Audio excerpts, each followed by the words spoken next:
ደብረ ዘይት ደብር እና ዘይት ከሚሉት ሁለት ቃላት ጥምረት የተገኘ ስም ሲሆን የወይራ ዛፍ ያለበት ተራራ ማለት ነው። ከኢየሩሳሌም በስተ ምስራቅ ይገኛል። በዚች ተራራ ጌታችን መድኃኒታችን ኢየሱስ ክርስቶስ ስለ ኢየሩሳሌም መፍረስ፣ ስለ ዳግም ምጽአቱና ስለ ዓለም ፍጻሜ አስተምሯል። የማርቆስ ወንጌል ምዕራፍ 13 ከቁጥር 3 ጌታችን በአህያ ውርንጫ ላይ ተቀምጦ ሆሳና በአርያም በሚለው በሕፃናት መዝሙር ታጅቦ በዕለተ ሆሳና ወደ ኢየሩሳሌም የገባው መነሻውን ከዚች ከደብረ ዘይት ተራራ ላይ አድርጎ ነው።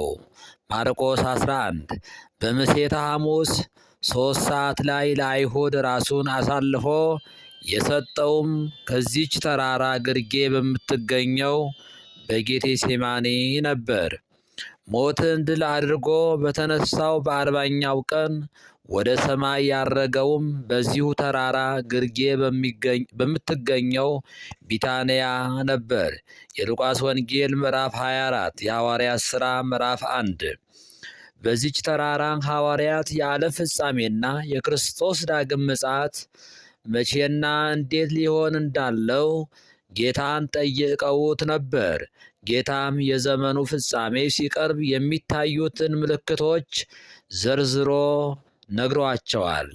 የማቴዎስ ወንጌል ምዕራፍ 24 ከቁጥር 1 ይህች ሰንበት የአብይ ጾም እኩሌታ ደብረ ዘይት ተብሎ መሰየሙ ጌታ በደብረ ዘይት ተራራ ስለ ዓለም መጨረሻ ምልክቶች ለደቀ መዛሙርቱ የነገረው እውነት የሚታሰብበት ዕለት በመሆኑ ነው።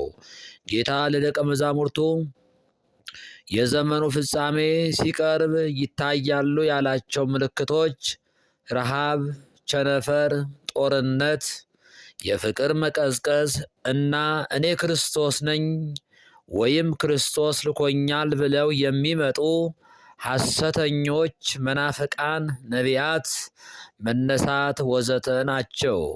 እነዚህ ደግሞ ዛሬ ባለንበት ዘመን በብዛት እየታዩ ነው። ቅድስት ቤተ ክርስቲያናችንም በዚች ሰንበት ስለ ዓለም ፍጻሜ የተነገሩትን ትንቢቶች ተርጉማ ታስተምራለች። ለምሳሌ በዚሁ ሰንበት በደብረ ዘይት በቅዳሴ ጊዜ የሚሰበከው የዳዊት መዝሙር እግዚአብሔር ከክብሩ ውበት ግልጥ ሆኖ ይመጣል፣ ዝምም አይልም፣ እሳት በፊቱ ይነዳል ይላል። መዝሙር 49 እዚህ ላይ ግልጥ ሆኖ ይመጣል ያለው ከዚህ ቀደም ሰው ሆኖ እንደተገለጠ ያይደለ በግርማ መለኮት በክበበ ትስብእት ይገለጣል ማለቱ ነው። ዝምም አይልም ማለቱ ደግሞ አመጣጡን ከበፊቱ ሲለየው ነው። ይኸውም ከዚህ ቀደም አይሁድ በጥፊ ሲመቱት፣ የረከሰ ምራቃቸው ሲተፉበት፣ በመስቀል ሰቅለው አምላክ ከሆንክ ና ውረድ እያሉ ሲሳለቁበት የጠራቢው የዮሴፍ ልጅ ነው በአጋንንት አለቃ በቢኤል ዜቡል አጋንንትን ያወጣል ብለው ሲዘልፉት አንዳችም ሳይመልስ ዝም እንዳለ አሁን ዝም አይልምና ኃጢአተኛውን ወደ ገሃነመ እሳት ጻድቁን ወደ መንግሥተ ሰማያት ግባ ብሎ ይፈርዳልና ዝም አይልም።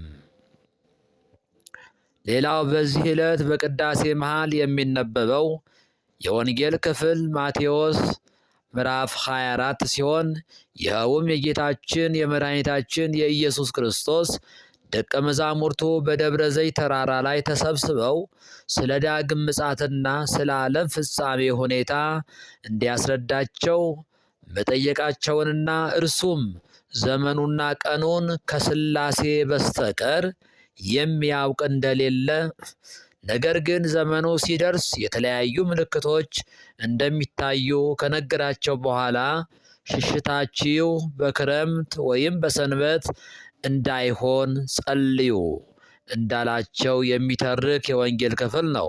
የማቴዎስ ወንጌል ምዕራፍ 24 ከቁጥር 20